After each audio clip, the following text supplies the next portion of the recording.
Basically, if there's a story in the work, it is the story of 8 characters who live alone, and they are trapped in their own activity.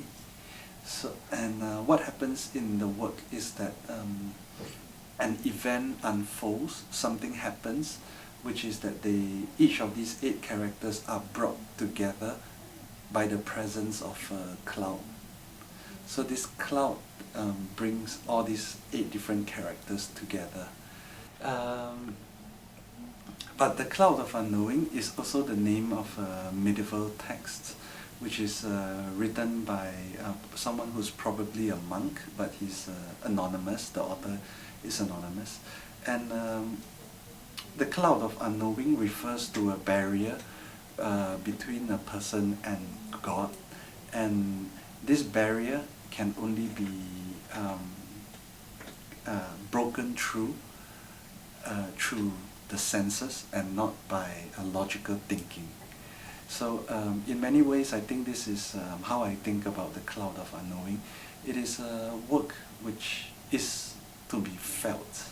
So I wanted to create sensations with the work that don't really have a name, sensations that we don't understand. And these sensations can only be felt, so it's a little bit difficult to describe these sensations in words.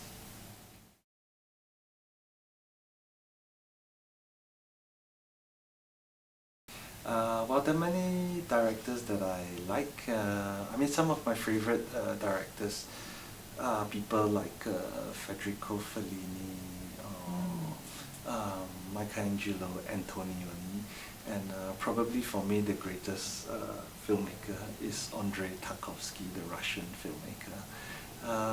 From Japan, of course, there are many really amazing directors like Nagisma Oshima and Yasujiro Ozu, and as well as, of course, Akira Kurosawa, whose films I enjoy a lot.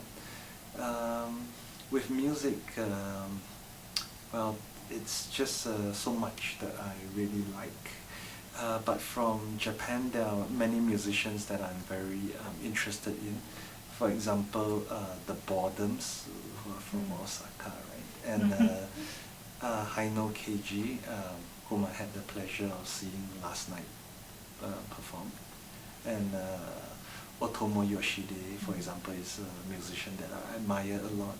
So there's a lot of great music from Japan that I try to follow up with. But generally I like a lot of very heavy sort of music, which are bands that you could kind of describe as like metal bands, like doom metal or drone metal bands. So I mustn't forget Boris from Tokyo, whom I love a lot as well.